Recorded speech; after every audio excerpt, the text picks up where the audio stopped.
Perdana Menteri puas hati dengan kesiapsiagaan UMNO. Pra-pelepasan imigresen Arab Saudi bukti keakraban Kuala Lumpur Riyadh. Final Ibu Segala Pingat diubah ke Shah Alam.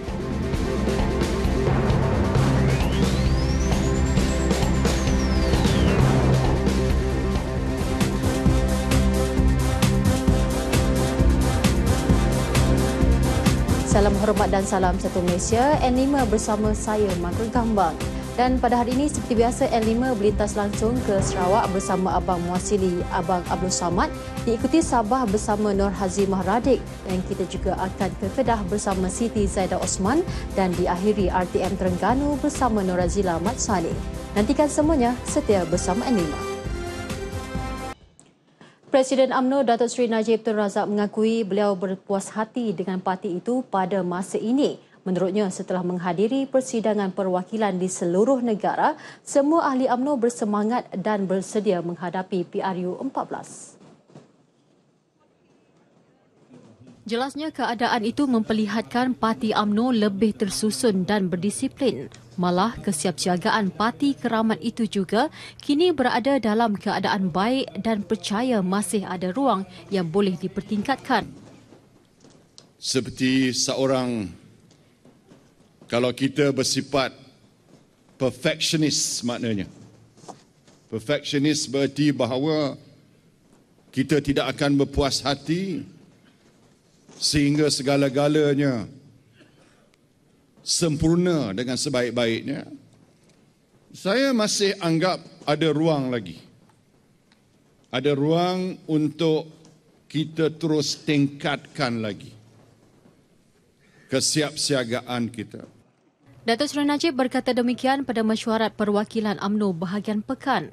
Beliau dalam pada itu turut memberikan contoh kejayaan atlet Malaysia dalam Sukan SEA KL 2017 yang merangkul kejayaan cemerlang kerana semangat berpasukan yang ditunjukkan dan mahu ahli UMNO mengambil semangat atlet untuk memperkukuh parti. Sementara itu, Perdana Menteri menyampaikan watikah kepada 259 penerima wakalah korban negeri Pahang. Lembu korban akan diagih kepada 60 buah masjid, 166 surau, 33 agensi kerajaan dan badan bukan kerajaan NGO serta 13 bahagian UMNO negeri Pahang. Sebanyak 458 ekor lembu korban untuk sambutan Hari Raya Aidiladha disumbangkan oleh Perdana Menteri termasuk individu persendirian dan beberapa syarikat swasta. Kumpulan terakhir Jemaah Haji Malaysia akan berlepas ke Tanah Suci esok. Hari ini seramai 483 jemaah yang juga kumpulan kedua terakhir berlepas pada 5 petang dari KLIA. Turut hadir di Kompleks Tabung Haji Kelana Jaya untuk mengucapkan selamat jalan Timbalan Perdana Menteri Datuk Seri Dr. Ahmad Zahid Hamidi. Beliau menasihati jemaah haji supaya menumpukan sepenuh perhatian kepada ibadah haji agar mendapat haji yang mabrur. Itulah perangai sebelum haji. Itu perangai juga selepas haji. Maka hajinya bukan mabrur. Mabrur artinya berlaku drastic change. Perubahan drastik. Daripada yang tidak baik kepada yang baik, itu mabrur. Kalau kita riak dan takabur dengan apa yang kita lakukan dan kita hebahkan seluruh dunia, seolah-olah kita yang terbaik, maka tidak mabrurlah haji itu. Timbalan Perdana Menteri turut meminta jemaah haji supaya sentiasa menjaga adab di Tanah Suci. Ini kerana mereka juga tetamu kerajaan Arab Saudi dan perlu menjaga nama baik negara. Tahun ini Malaysia menerima tambahan kuota haji rasmi sebanyak 30,200 jemaah dan kuota khas bagi Angkatan Tentera Malaysia sebanyak 1,100 jemaah. 113 penerbangan disediakan untuk membawa ke semua jemaah haji oleh MAS dan Flynas.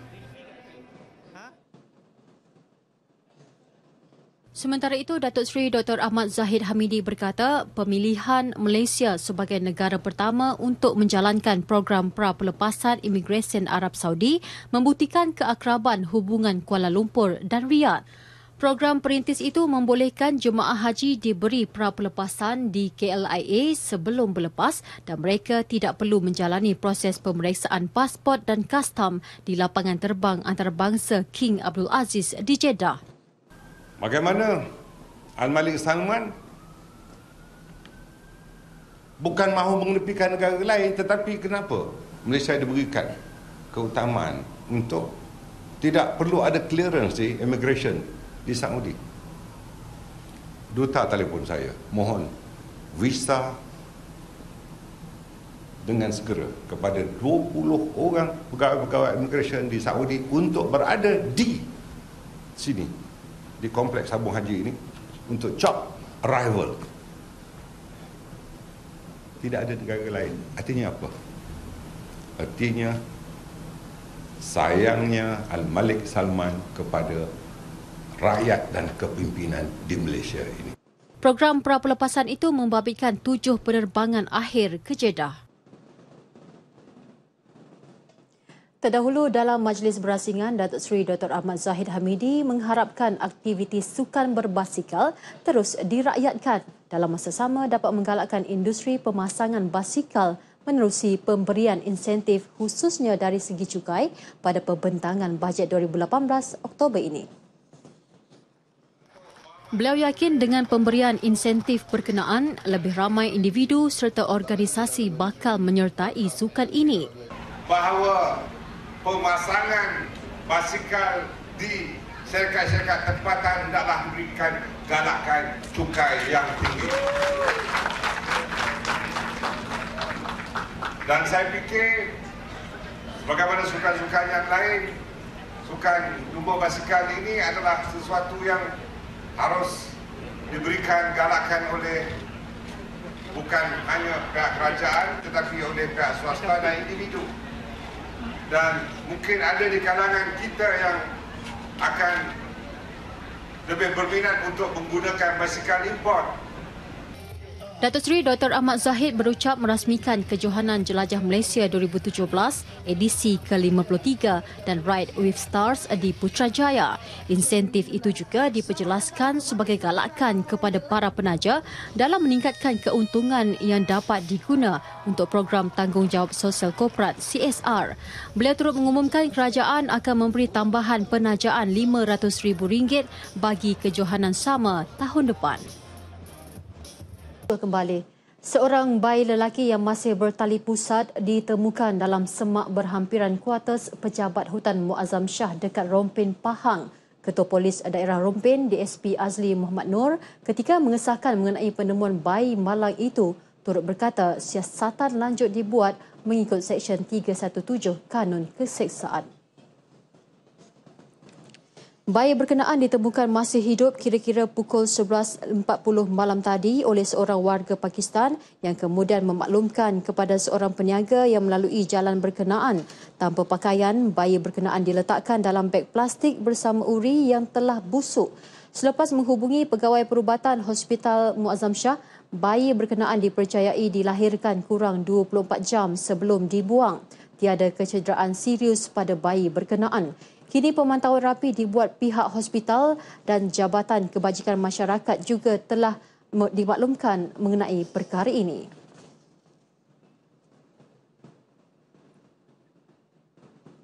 Baik, 5 diteruskan dengan lintas langsung dari Sarawak dan paparan penuh terus saja kita bersama Abang Muasili Abdul Samad di studio RTM Kuching. Silakan. Terima kasih Margaret. Assalamualaikum dan salam satu Malaysia.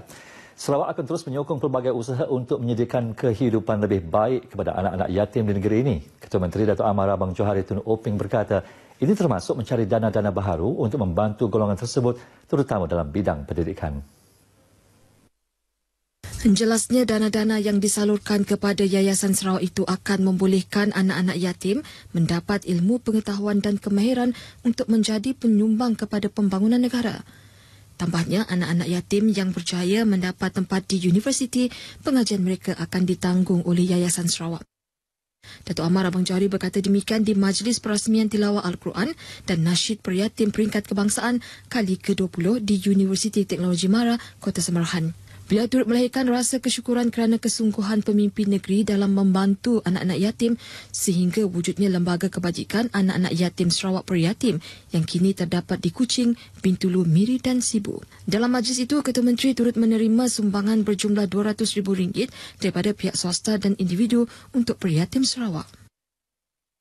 Pembangunan infrastruktur di kawasan Marudi akan terus dipertingkat termasuk cadangan pembinaan hotel bertaraf 2 dan 3 bintang selain membangunkan jambatan menghubungkan Jalan Miri Marudi bagi merajakkan lagi ekonomi di kawasan itu terutama dari segi pelancongan. Ketua Menteri Datuk Amar Abang Johari Tun Openg berkata, beliau juga telah mengarahkan Agensi Pembangunan Tanah Tinggi HDA di bawah Lembaga Pembangunan Koridor Wilayah Rikoda bagi mengenal pasti kawasan berpotensi untuk membangunkan hotel di kawasan tersebut dalam tempoh 2 hingga 3 tahun. Marudi must be linked with the major city including Marudi, Miri, dan jalan sudah ada. What we do just improve the road. Miri Marudi and link with the bridge. Saya akan masukkan midterm review untuk kita membangunkan jambatan yang menghubungi Miri dan juga Marudi. Berucap merasmikan Baram Regatta 2017 DJT Kasta Marudi, katanya temasya itu merupakan kunci kepada aktiviti dan tarikan di kawasan Baram yang memerlukan pembangunan infrastruktur yang terancang. Justru katanya HDA perlu membuat perancangan yang holistik bagi projek pembangunan kawasan Baram yang mampu memberi impak yang tinggi kepada komuniti di kawasan itu. Ini termasuk memberi keutamaan projek bekalan air dan elektrik, pembangunan infrastruktur pendidikan dan seterusnya menjana ekonomi berteraskan pendanian moden. Dalam majlis itu, beliau turut menyempurnakan pelepasan acara Lumba Perahu bagi kategori terbuka acara kayuh 20 orang campuran perlumbaan 1. Sebanyak 11 acara dipertandingkan termasuk bagi merebut piala yang di-Pertuan Negeri Sarawak sekaligus memegang gelaran Raja Batang Baram. Persatuan Bomba Sukarelawan Bario dinasihatkan supaya kerap mengadakan latihan kebakaran agar mereka sentiasa bersiap siaga apabila berlakunya kecemasan seperti kebakaran. Ahli Dewan Undangan Negeri Adun Mulu, Datuk Gerawat Gala berkata, ilmu pengetahuan dan latihan pencegahan kebakaran di Summer Camp Anjuran Jabatan Bomba dan Penyelamat Malaysia JBPM Sarawak tidak akan memberi makna sekiranya mereka tidak mengamalkan apa yang dipelajari. Beliau turut menasihati pasukan bomba tersebut supaya memantau kawasan masing-masing memandangkan Bario merupakan kawasan yang terpencil dan pasukan bomba dari Miri atau Marudi mengambil masa 12 jam perjalanan menggunakan jalan balak untuk sampai ke daerah kecil itu. Datuk Jerawat berucap di majlis penyerahan alat kelengkapan operasi kebombaan kepada Persatuan Bomba Sukarela Bario di Bario. Beliau turut merakamkan penghargaan kepada pihak bomba yang sebelum ini telah membekal setiap 14 buah kampung di Bario dengan 2 alat pemadam api. Terdahulu, Ketua Pengarah JBPM Datuk Wirawan Muhammad Nur Ibrahim berkata, usaha sedang dijalankan untuk mendaftar persatuan tersebut di bawah Akta Kebombaan untuk melicinkan aktiviti persatuan itu. Dalam majlis itu, beliau menyerahkan 1 pam air dan 100 alat pemadam api bernilai RM50,000 tajaan Persatuan Perlindungan Kebakaran Malaysia MFPA kepada pengerusi Persatuan Bomba Sukarela Bario, Fraser Kaya. Jabatan Bomba dan Penyelamat Malaysia JBPM Negeri Sarawak menyediakan 21 buah ambulan bagi membantu Jabatan Kesihatan Negeri dalam memberi rawatan pra-hospital di negeri ini. Pengarah Jabatan Bomba dan Penyelamat Negeri Noh Hisham Muhammad memberitahu anggota bomba yang mengendalikan kemudahan ambulan tersebut mempunyai asas dalam perkhidmatan perawatan hospital. Namun begitu, apabila kita mengoperasikan ambulan ini, ianya hendaklah diberikan perkhidmatan oleh orang yang kompeten. So, kompeten ini sesuatu yang berbeza daripada kehidupan bomba. Sebelum ni kita buat firefighting. Sekarang kita nak buat rawatan kecemasan. Kerana itu, pihaknya bekerjasama dengan Jabatan Kesihatan Negeri menyediakan khusus perkhidmatan rawatan pra-hospital kepada pegawai bomba yang terlibat dalam memberi rawatan awal kepada mangsa di lokasi kejadian. Jelasnya setakat ini 230 pegawai bomba telah menamatkan kursus tersebut dan ditempatkan di 5 buah hospital di negeri ini. Katanya dengan perkhidmatan itu, pihak bomba juga dapat membantu menampung perkhidmatan ambulan hospital yang sedia ada. Noh Hisham memberitahu demikian dalam sidang media di Kuching. Di Seniawan Bau, lebih 20 pemilik kenderaan berkonvoi mengibarkan jalur gemilang dalam perjalanan sejauh 40 km menuju ke ibu negeri Kuching. Program Kembara yang bertujuan melahirkan semangat patriotik bersempena bulan kemerdekaan itu mendapat sambutan menggalakkan daripada setiap lapisan masyarakat di bandar itu. Timbalan Menteri Pertanian dan Industri Asas Tani Datuk Anthony Nogeh Gumbek berkata setakat ini Bau antara pekan yang banyak menganjurkan program-program berbentuk patriotik yang membuktikan betapa masyarakat di pekan itu cintakan negara. Datuk Anthony berkata demikian dalam majlis pelancaran Kembara Jiran kempen Kibar Jalur Gemilang di Seniawan Bau. Kumpulan konvoi itu akan menjelajah dari Bau sehingga ke destinasi dituju iaitu bangunan Dewan Undangan Negeri Sarawak di Kuching. Penganjuran baram regata akan ditambah baik dari semasa ke semasa, terutama dengan pembangunan infrastruktur yang kini semakin rancak di kawasan Marudi seperti pembinaan tebingan sungai yang masih dalam proses pelaksanaan. Menteri Muda Kerajaan Tempatan Datuk Dr. Pengwal Manggil berkata, tidak dinafikan terdapat pelbagai cabaran dihadapi bagi menganjurkan baram regata, khasnya dengan fasiliti yang masih sedang dibangunkan termasuk jalan raya. Ditemui pemberita selepas persiaran langsung di konti RTM di Dataran Marudi, beliau memberitahu usaha menambah baik kemudahan sedia ada terus dipergiat dan dipercepat bagi memudahkan pengunjung yang datang ke Pekan Marudi bersempena Tamasya Sukan Air berkenaan. Ini termasuk menyiapkan penerapan jalan Miri Marudi sepanjang kira-kira 15 km selain pembinaan pembentung dari kilometer 30 hingga kilometer 41 jalan Miri Marudi bagi memudahkan perjalanan kenderaan dan sistem saliran. Walau bagaimanapun, beliau berpuas hati dengan kelancaran program itu dan kehadiran pengunjung yang membanjiri Pekan Marudi bagi menyaksikan Baram Regata 2017. Setakat ini dahulu berita dari Sarawak untuk N5 petang ini. Untuk berita seterusnya, kembali ke Angkasa Puri bersama Margaret. Silakan. Baik, terima kasih Abang Muasili. Seterusnya, lintas langsung dari Sabah kita bersama Nur Hazimah Radik. Silakan.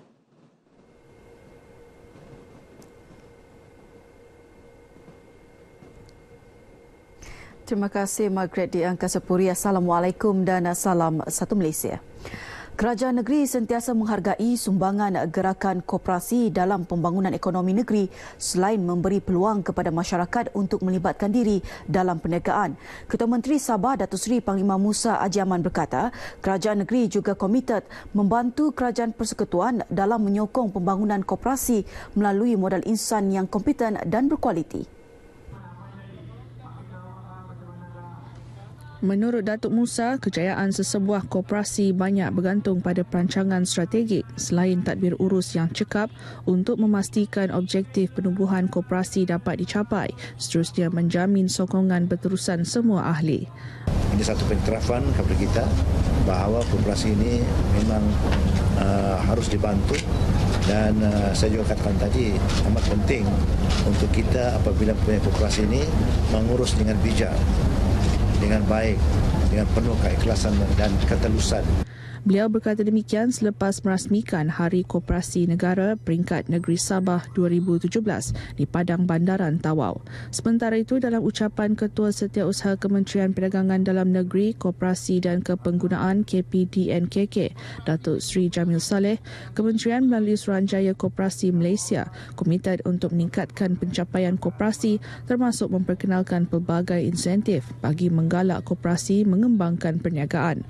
Dalam program 3 hari yang berakhir hari ini, Ketua Menteri menyampaikan anugerah koperasi terbaik, anugerah kooperator cemerlang, cek replika bantuan tabung modal pusingan, pelancaran profil 50 koperasi terbaik negeri Sabah dan menyaksikan pertukaran memorandum persefahaman MOU. Projek Rumah Bina Negara RBN yang dilaksanakan di bawah Kementerian Kemajuan Luar Bandar dan Wilayah KKLW di seluruh negara memberi peluang kepada belia luar bandar untuk memiliki rumah. Menterinya Datuk Seri Ismail Sabri Yaakob berkata, pembinaan RBN itu juga disasarkan kepada belia yang sudah berkahwin dan belum memiliki rumah sendiri. Menurut Datuk Seri Ismail Sabri, pembinaan rumah tersebut dipertanggungjawabkan kepada pihak berkuasa kemajuan pekebun kecil perusahaan Getah Risda dengan permohonan awal dan layak akan diberi kelulusan. Beliau berkata demikian kepada pemberita selepas merasmikan mesyuarat perwakilan UMNO Silam di Lahad Datu. Dalam pada itu, beliau berkata bagi permohonan di Sabah dan Sarawak, kerajaan menanggung subsidi sebanyak RM40,000 untuk kos pembinaan setiap unit RBN berbanding RM20,000 di Semenanjung Malaysia. Harga rumah bina negara iaitu RM45,000 saja. Rumah bina negara di bawah Risda ini harganya RM45,000, sama saja di antara Semenanjung, Sabah dan Sarawak. Permohonan RBN dibuka di Sabah dan pemohon boleh mendapatkan borang permohonan di pejabat Risda. Pemimpin di peringkat akar umbi, para pegawai IKASIH dan pemimpin Parti Politik Barisan Nasional BN perlu proaktif turun padang mengenal pasti penduduk di kawasan masing-masing yang layak untuk didaftarkan dalam program IKASIH. Timbalan Menteri Pembangunan Wanita, Keluarga dan Masyarakat, Datuk Hajah Azizah Haji Muhammad Dun berkata, langkah itu penting untuk mengelakkan mereka yang layak tercicir daripada menerima pelbagai bentuk bantuan kerajaan. Bantuan yang disediakan bukan setakat untuk baiki rumah kah, buat rumah kah, tapi macam-macam lagi untuk untuk membaiki ekonomi mereka, untuk anak-anak mereka, untuk kaum wanita pun ada, semuanya tersedia oleh kerajaan. Datuk Hajah Azizah yang juga ahli Parlimen Beaufort menyatakan demikian kepada pemberita RTM selepas melancarkan gotong royong baik pulih rumah di bawah projek Touchpoint di Kampung Klias Baru 2, Beaufort. Turut hadir Pengarah Biro Tata Negara BTN Sabah, Datuk Armizan Muhammad Ali. Mengenai program ini, Datuk Azizah berkata ia menunjukkan keprihatinan kerajaan BN menurunkan peruntukan yang banyak membantu rakyat. Sementara itu, penerima program baik pulih rumah ini, Arsat Agang, melahirkan kesyukuran atas bantuan yang diberikan. Saya ada memohon apa semua. Jadi sekarang pun yang permohonan saya ini semua lulus apa semua. Saya syukur alhamdulillah sudah kerjaan. Sebanyak 10 buah rumah dalam Parlimen Beaufort terpilih untuk dibaiki menerusi program berkenaan yang dilaksana Unit Penyelarasan Pelaksanaan ICU Jabatan Perdana Menteri. Setakat ini 6 buah rumah di kawasan terbabit sudah dibaiki dengan diselaraskan BTN Sabah. Program Konvoi Kembara Merdeka Negaraku, anjuran Jabatan Penerangan, dilihat terus relevan dalam menyuntik semangat cintakan negara dalam kalangan rakyat di negara ini. Pembantu Menteri kepada Ketua Menteri Sabah yang juga Wakil Rakyat Membakut, Datuk Haji Muhammad Arifin Haji Muhammad Arif yakin program berkaitan kenegaraan itu berupaya menjadi pemangkin kepada pertahanan pasca kemerdekaan dan masa depan negara.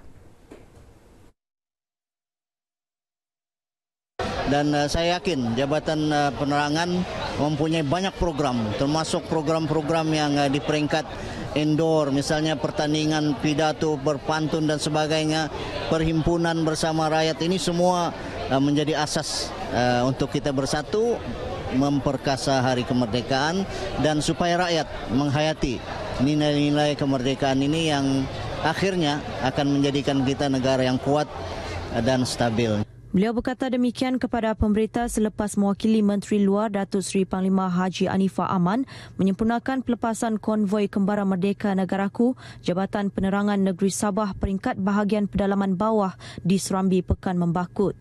Kira-kira 200 peserta melibatkan 40 kenderaan dan 20 pemilik motosikal berkuasa tinggi menyertai konvoi ini. Sementara itu, di Padang Pekan Papar, acara pelepasan program sama disempurnakan Pegawai Daerah Papar Adnan alias Adnan Atin. Berucap dalam majlis ini, Adnan menyeru kepada masyarakat setempat, khususnya generasi baru, agar bersama-sama menghayati sejarah perjuangan tokoh-tokoh kemerdekaan terdahulu yang telah berjuang demi kemerdekaan yang dikecapi kini. Terdahulu, beliau menyempurnakan pelepasan larian merdeka sejauh 7 km melibatkan kira-kira 300 peserta sekitar Pekan Papar. Sekian berita dari Sabah petang ini. Kembali kepada Margaret di Angkasa Puri. Silakan. Terima kasih Nur Harzima. Pantai Tanjung Asam di Teluk Kumbar Bayan lepas mungkin agak janggal bagi orang di luar Pulau Pinang. Kedudukannya sedikit terpencil, namun pantai itu antara yang menjadi pilihan keluarga untuk bersantai terutamanya pada hujung minggu.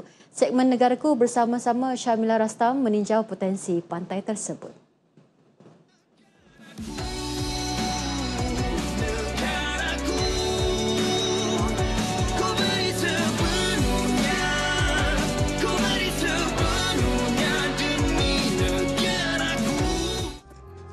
Selain persekitarannya yang selesa untuk beriadah, pantai Tanjung Asam turut menjadi tumpuan kaki pancing. Tetapi apa yang menyedihkan, pantai ini tidak mendapat perhatian pihak berwajib walaupun berpotensi dijadikan destinasi ikut pelancongan. Harapan untuk pelancong datang untuk mancing ke, mandi manda ke boleh. Rasanya nak suruh pihak berwajib tu Kemaskinikan lagi lah, menaikkan taraf buat macam tandas awam ke, habis tu buat macam tempat-tempat makan kan. Macam penduduk-penduduk setempat tu dah memang sedia maklum dah. Kalau macam orang yang tahu tempat ni memang di sinilah tempat depa. Mai sebelah Bayalpas, sebelah Batu Mau, belah sini memang mai ke sini. Setiap hari cuti atau hari cuti umum ke memang ramai. Dalam potensi memang banyak di sini, boleh kalau upgrade. Yang potensi dia banyak, saya rasa nampak lah. Kalau ada jet ski berkayak kan, memang sangat sesuai lah kawasan ni. Dan kita mahu kerajaan negeri bangunkan kawasan ni. Aduan bayan lepas, Nordin Ahmad turut kesal dengan kerajaan negeri yang tidak mengendahkan pantai ini. Jadi saya harap kerajaan negeri, terutamanya Esko Pelancongan dapat melihat benda ni lah. Supaya kita sama-sama dapat memajukan keseluruhan Negeri Pulau Pinang. Tidak sahaja tertumpu di kawasan town area. Dan kita berharaplah supaya peluang ini juga dapat dinikmati oleh mereka-mereka di kawasan pedalaman. Keindahan pantai Tanjung Asam ini sememangnya sesuai untuk dilakarkan dalam lanskap pelancongan negeri agar setanding dengan pantai Batu Fringhi yang sememangnya sudah dikenali pelancong asing. Syarmila Rastam untuk Berita RTM.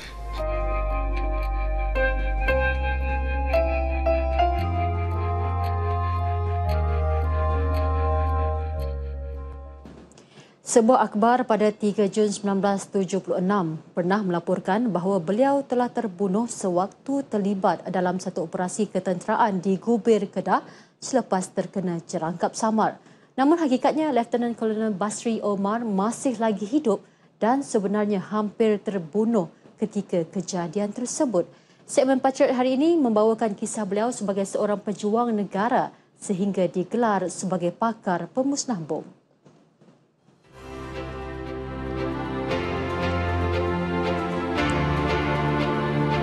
Anak kelahiran Kampung Merbuk, Sungai Petani, Kedah ini menyifatkan peristiwa hitam itu cukup sukar untuk dipadam daripada ingatannya walaupun sudah 41 tahun berlalu. Apatah lagi dalam kejadian itu, seorang anggota pasukannya, Korporal Abdullah, terkorban selepas terpijak jerangkap samar. Kita ni membantu macam itulah, pembersihan jerangkap samar, apa tu menanam jerangkap samar. Ramai. Statistik tu saya tak dapat, tapi ramai orang-orang kita yang putus kaki, yang buta, putih tangan dan sebagainya. Baru ni ada seorang anak buah saya lah, Korporal Syam. Dia buta. Masa dia kena dia kena booby trap dia, umur 20 tahun. Dia meninggal umur 60 tahun, dia baru meninggal 2 tahun. Maknanya 40 tahun dia sengsara akibat booby trap. Jadi booby trap ni kalau kita nak tahu, serangkap samar ni dia bukan tujuan nak membunuh. Dia bukan tujuan nak membunuh sangat. Membunuh kalau dapat bonus, bunuh tu bonus. Tapi dia nak bagi kamu cedera dan kamu tengok kamu akan merasainya sampai mati.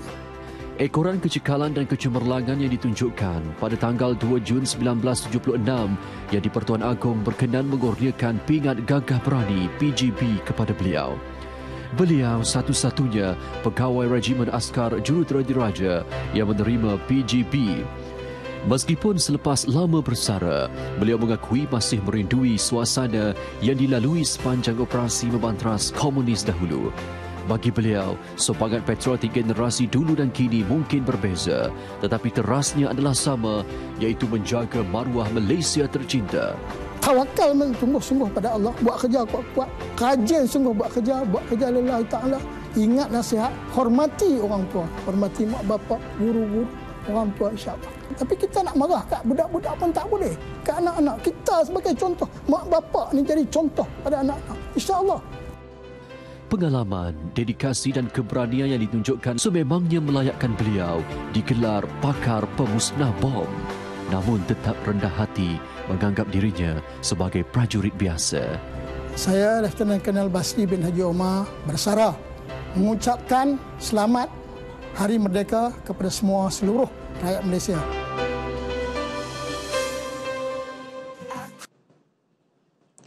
Untuk perkembangan terkini dari negeri Kedah Darul Aman, kita terus saja bersama Siti Zaidah Osman di sana. Silakan.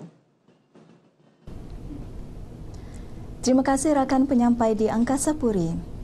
Syarikat Air Darul Aman Sada telah mengambil langkah perlu bagi memastikan penduduk di negeri ini mendapat bekalan air yang secukupnya ketika cuti sambutan Hari Raya Aidiladha yang bakal tiba beberapa hari sahaja lagi. Ketua Pegawai Eksekutifnya, Dato' Abdul Ghani Zainuddin berkata, seperti kebiasaan permintaan bekalan air pada musim perayaan akan meningkat berikutan orang ramai pulang ke kampung halaman untuk menyambut Aidiladha. Menurut Dato' Abdul Ghani, pihaknya telah dan sedang melakukan beberapa penambahbaikan termasuk menggantikan paip usang dan rosak bagi memastikan bekalan air paip ke rumah penduduk tidak terjejas. Di samping itu, tangki sada yang ditempatkan di kawasan kediaman juga telah diselenggara dan dibaik pulih. Beliau berkata pihaknya turut menyediakan 60 buah lori tangki untuk menghantar air ke rumah penduduk sekiranya bekalan air terputus. Kita juga telah pun membuat banyak perubahan-perubahan, penambahbaikan seperti menggunakan booster pump dan sebagainya, yang mana ianya dapat mengurangkan masalah tekanan air. Jadi kita menjangkakan insya-Allah kalau tidak ada apa-apa halangan yang lain, suasana Hari Raya Aidiladha ini akan disambut dengan bekalan air yang okeylah. Beliau berharap pengguna dapat menggunakan air secara berhemah bagi mengelak pembaziran. Pengguna yang berdepan masalah bekalan air boleh menghubungi SADA di talian 1300 88 0017. Langkah kerajaan membina 630 buah unit rumah di bawah program Perumahan Rakyat PPR Air Hitam di Jerlun disambut baik rakyat di kawasan itu. Rata-rata mereka yang ditemui nyata gembira dengan usaha kerajaan membantu mereka yang belum mempunyai rumah untuk memiliki kediaman sendiri pada harga mampu milik. Memang gembira sebab kau pun tak ada rumah lagi. Masih sewa lah. Masih sewa dalam 6 tahun jugalah. Ya.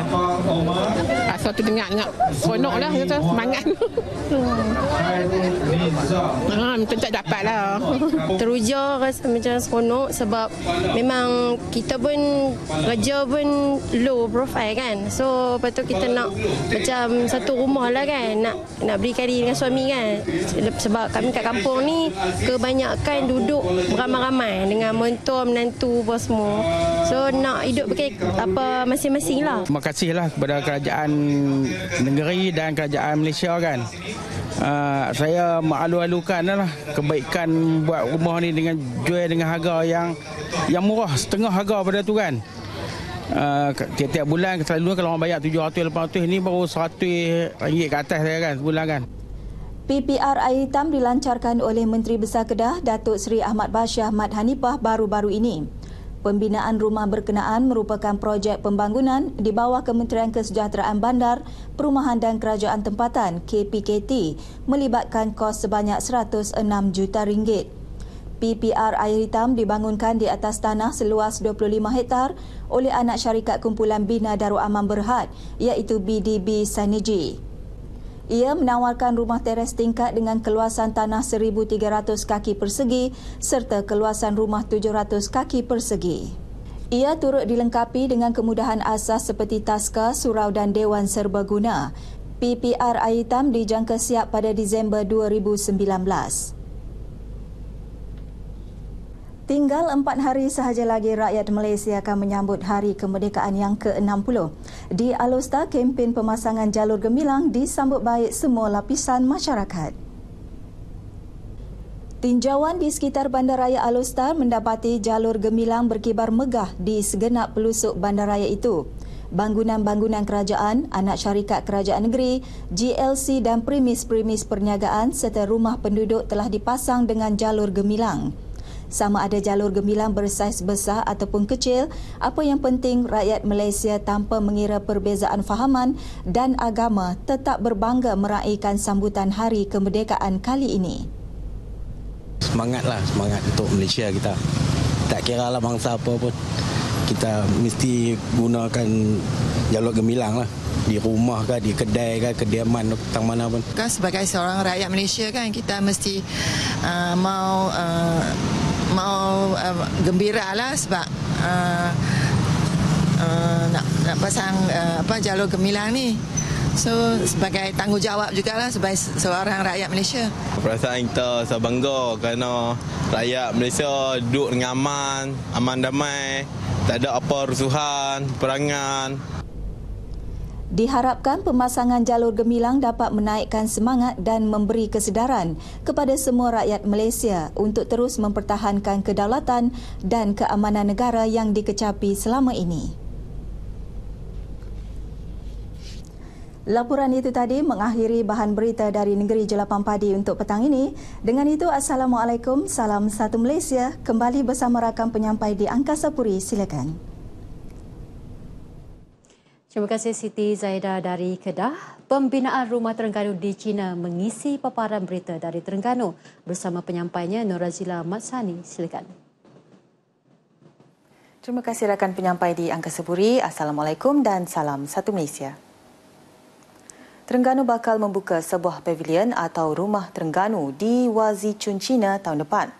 Inisiatif dibuat dalam usaha memperkenalkan negeri ini di mata dunia. Menteri Besar Datuk Seri Ahmad Razif Abdul Rahman berkata, pembinaan Rumah Terengganu itu sebagai platform mempromosikan produk pelancongan negeri di luar negara. Berkonsepkan rumah tradisional Terengganu, ia bakal dibina di atas tanah berkeluasan 0.4 hektar melibatkan peruntukan kira-kira 3 hingga 4 juta ringgit. Wazicun dipilih memandangkan kawasan itu merupakan perkampungan terkaya di China dan dikunjungi tidak kurang 50,000 pengunjung seminggu. Kerajaan negeri juga sedang berusaha untuk memperkenalkan penerbangan terus dari Kuala Terengganu ke China pada masa akan datang. Chiang Mai San, Yunnan dan ada beberapa tempat lagi lah. Lagi Ningbo. Yang ini akan kita akan buat perbincangan lagi. Dan kalau berjaya, ini akan memungkinkan tak kurang daripada 80,000 orang pelancong daripada China yang akan kita bawa ke negeri Terengganu. Terdahulu beliau menghadiri Festival Peranakan Cina Terengganu di Kampung Cina dekat Kuala Terengganu. Festival yang memasuki edisi keempat itu dianjur bagi memperkenalkan kaum Cina yang mengamalkan budaya Mek dan Awang di negeri berkenaan. Bertujuan meningkatkan keselesaan perkhidmatan kepada orang ramai sekaligus menjadikan bidang perhotelan sebagai perniagaan baharu. Itu matlamat utama Universiti Sultan Zainal Abidin UNIZA apabila bakal memiliki hotel wakaf bertaraf 3 bintang. Timbalan Pengarah Pusat Islam UNIZA, Dr. Anas Muhammad Yunus berkata, hotel berkenaan bernilai 20 juta ringgit, menyediakan kemudahan 80 bilik, kolam renang dan bilik mesyuarat. Sehingga kini perbincangan awal masih berjalan dengan pejabat wakaf dan infak UNIZA untuk mendapatkan peruntukan daripada mana-mana pihak yang ingin berwakaf. Kita akan dapatkan daripada peruntukan wakaf, funder daripada mana-mana pihak yang untuk buat wakaf. Kita offer lah, setakat ni kita berusaha ke arah tu. Hotel itu akan dibina bersebelahan Masjid UNIZA. Beliau menyatakan demikian di Kuala Nerus. Ke arah membuka minat generasi muda menghayati erti sebenar kemerdekaan, Politeknik Hulu Terengganu PhD mengambil inisiatif mengadakan program kebudayaan dan kesenian dalam kalangan pelajarnya. Program yang diadakan di Dewan Komuniti Kuala Berang itu disertai 350 pelajar bersama 71 tenaga pengajar. Pengisian program dengan pertandingan nyanyian lagu patriotik oleh pelajar dari Diploma Pengurusan Pelancongan dan Diploma Akuntansi. Gimik pelancaran ialah penyerahan bendera oleh pengarah Politeknik itu, Abdul Razak Sadli kepada wakil kelas serta pelepasan burung tanda kebebasan. selain pada menyemarakkan suasana, kita juga nak menanamkan sifat-sifat kesepaduan di hati pelajar-pelajar lah, supaya dia boleh lebih meningkatkan lagi keyakinan dia mencintai pada negara kita Malaysia. Kita tahu generasi sekarang lebih kepada teknologi, diorang lebih suka kepada bermain telefon, diorang tak tahu pun pasal sejarah-sejarah ni. So kami harap dengan apa yang kami lakukan ni, mereka dapat meningkatkan kembali semangat patriotisme di kalangan rakyat. Acara berkenaan telah diadakan sejak tahun 2013. Paparan itu mengakhiri sumbangan berita dari Terengganu. Kembali ke Angkasa Puri untuk berita selanjutnya. Baik, terima kasih Nur Razila. Esok genap 40 tahun Badan Amal dan Kebajikan Tenaga Isteri-Isteri Bakti ditubuhkan. Matlamat asal penubuhan prihatin membantu golongan miskin dan yang memerlukan. Dalam tempoh 4 dekad, fungsinya berkembang memberi manfaat mencakupi pelbagai aspek, antaranya pendidikan, kesukanan, juga membantu mangsa bencana alam. Ikuti sorotan Bakti 40 tahun oleh wartawan Siti Salwa Yusof.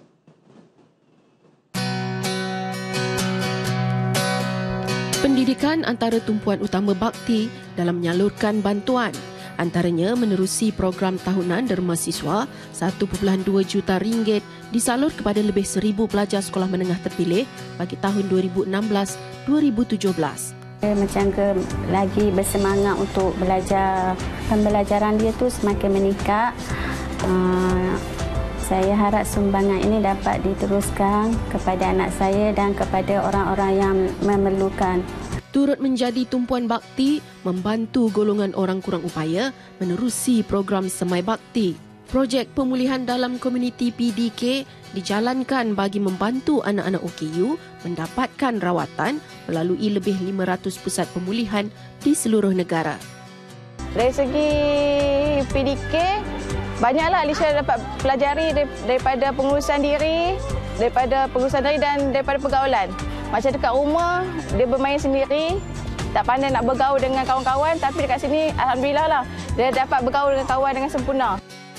Juga bantuan motosikal kepada golongan OKU.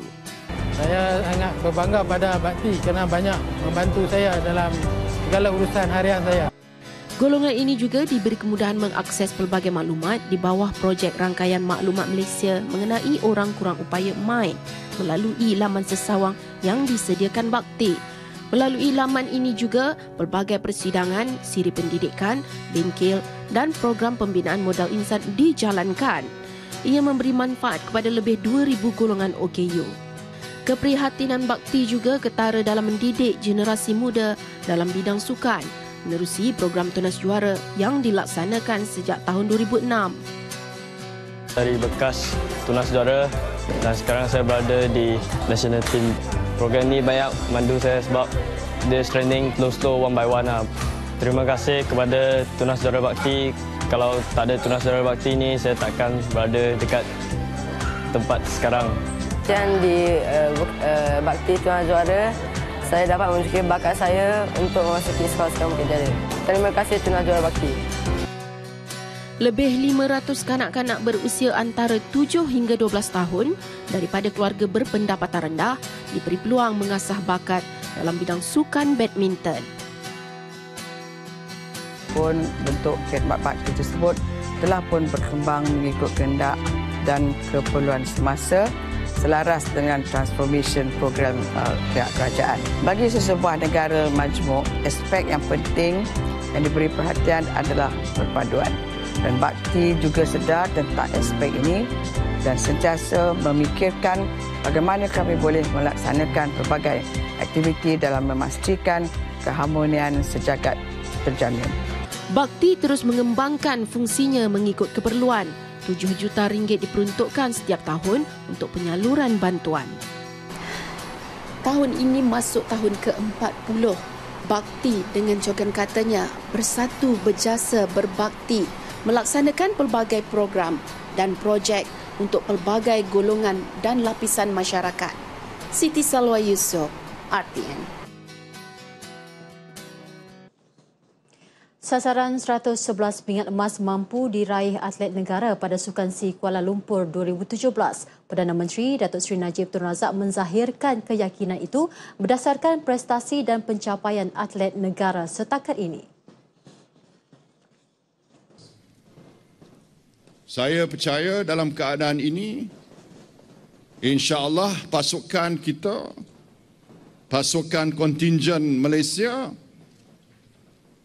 boleh dan akan menjadi juara Sukan SEA yang ke-29 dengan angka 111 yang menjadi sasarannya 111 menjadi sasarannya mungkin insya-Allah lebih daripada 111 menjadi gegaman kita mampu dimiliki oleh kita.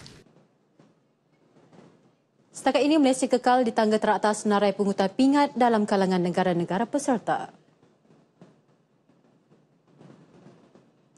Laporan Sukan SEA 2017 terus saja kita bersama dengan rakan penyampai Faisal Jamal. Silakan Faisal.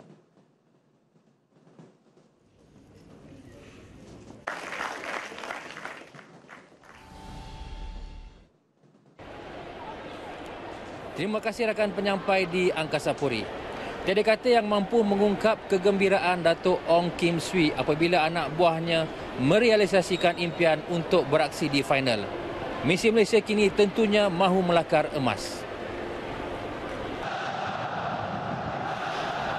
Jaringan Tuah and Tanah Balan minit ke-86 sudah cukup untuk membawa skuad mudanya ke final acara Ibu Segala Pingat.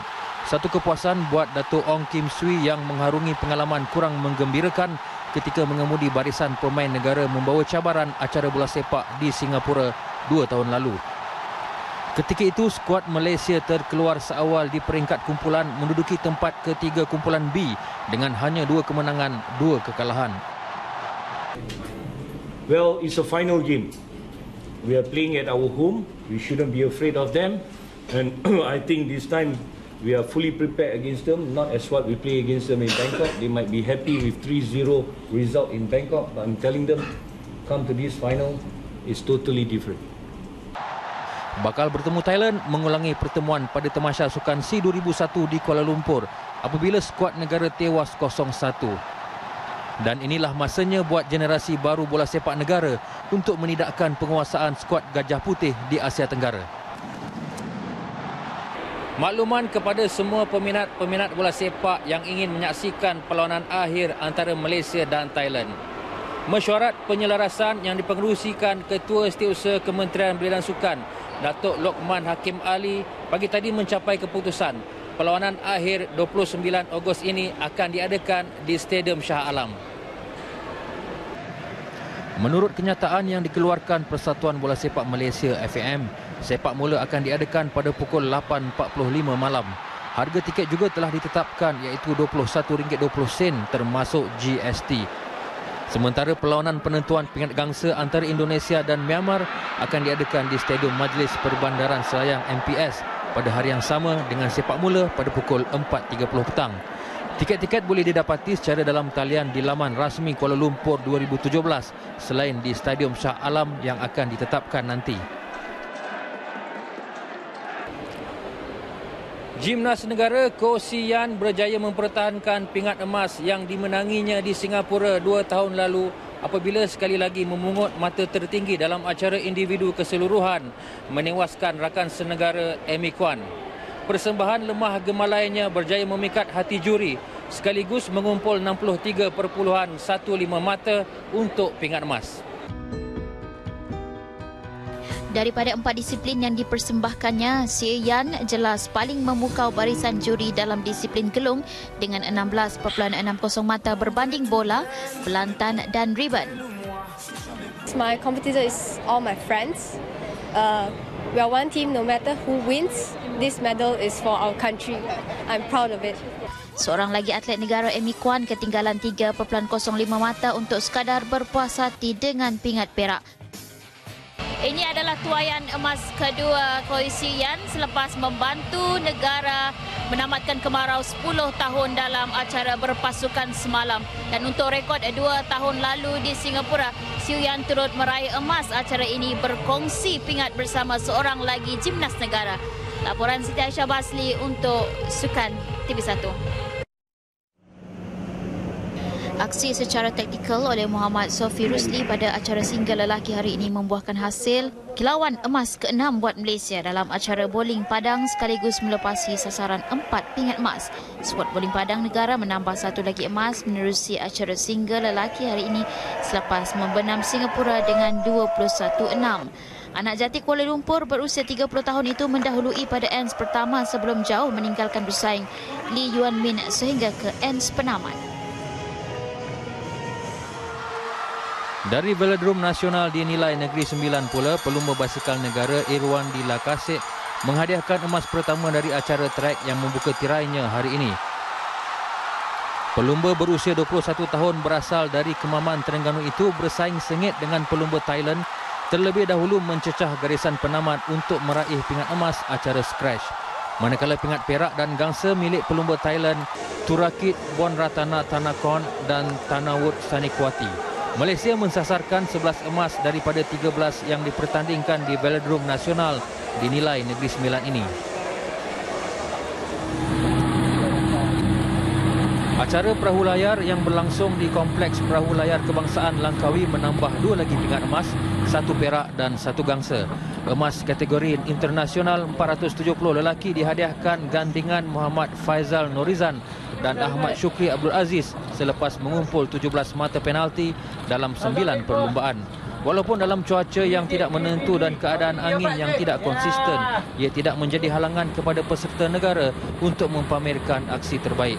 Muhammad Faizal dan Ahmad Syukri di depan mengalahkan Thailand di tempat kedua dan Filipina ketiga. Manakala bagi kategori internasional 420 lelaki, Muhammad Uzair Amin Muhammad Yusof dan Nakib Eman Syahrin juga berjaya memenangi pingat emas dalam 9 perlumbaan dengan mengumpul 13 mata penalti.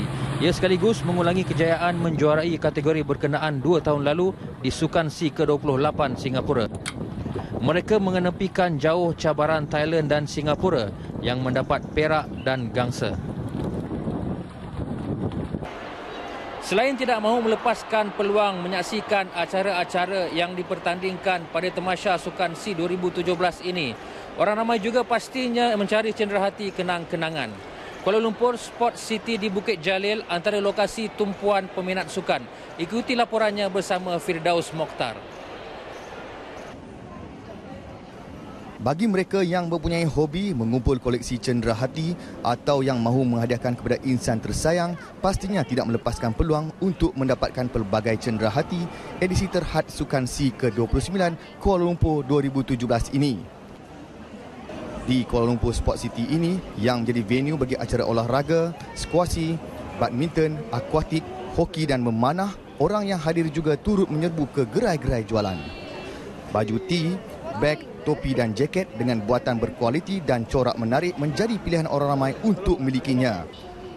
Rata-rata pembeli yang ditemui berpuas hati memperoleh barangan dihajati untuk koleksi sendiri atau dihadahkan kepada keluarga, sanak saudara dan sahabat handai sebagai kenang-kenangan Malaysia menjadi tuan rumah Sukan SEA. Saya beli barang ni sebab saya minat baju. Satu lagi nak support negara kita. Saya sebagai official pun kena beli jugalah untuk minat sukan, sebab pertama kali di Malaysia 20 tahun dia ulang, so tak dapat peluang macam ni. Because I'm from swimming, so I give to my president as a souvenir. He cannot come because he didn't buy the ticket, so buy back for them lah. Hadiah pada kaum keluarga. Jadi desain baju ni macam mana? Oh, cantik, kelas. Tapi banyak dah habis, ada punya stok, punya nak beli yang XL pun dah tak ada lagi. Khidmat selepas belian juga turut disediakan seperti jahitan nama, nombor serta tampalan bendera dengan harga yang berpatutan. Selain dapat menyaksikan sendiri atlet-atlet dari negara Asia yang bertanding, kenangan untuk diri sendiri juga tidak dilupakan. Very satisfied dengan dia punya kemudahan di sini, memang senang. semua mesin memang canggih lah. Rasanya kalau kita anjur sukan macam ni, memang kita patut kena ada macam dia punya peralatan macam ni. Di bandar KL Sport City ini, pelbagai cenderahati boleh didapati. Dan seterusnya mereka boleh menjahit sebagai kenangan Sukan C edisi ke-29 ini. Firdaus Mokhtar untuk RTM. Selepas mencetak 15 emas malam, tinggal 27 emas lagi sebelum Malaysia melengkapkan sasaran. Berbaki 3 hari, Malaysia terus unggul di depan meninggalkan negara lain dalam carta pungutan pingat. Kita saksikan. Dengan itu, saya Fajar Jamal. Assalamualaikum.